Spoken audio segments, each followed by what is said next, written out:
one thing that in your specific consulting business you feel had a really big and positive impact on the growth of your company? There's two major things. One is when I was completing my MBA, the trend in the industry in digital and web analytics at the time, but now we call it digital analytics.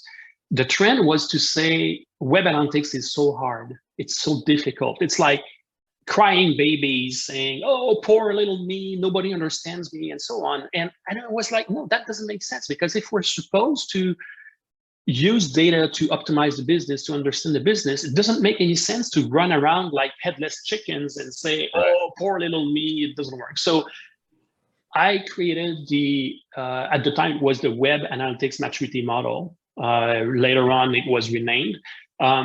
But that was a major milestone. That was something that really pushed me to do more consulting, more valuable consulting, because now I had something that I was able to use that was unique to me in order to assess the maturity of organizations. So that was a big part of my consulting. And then that maturity model was reused by vendors of different solutions, by agencies.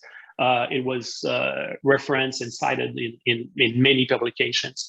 The other thing is, at one point, I was doing quality assurance of the data collection for web analytics, and there was no tool. So I created a tool to solve my own problem. And eventually I commercialized it. I was able to grow it to a certain level and eventually sold it to a company. In fact, I sold it twice, which is a funny story.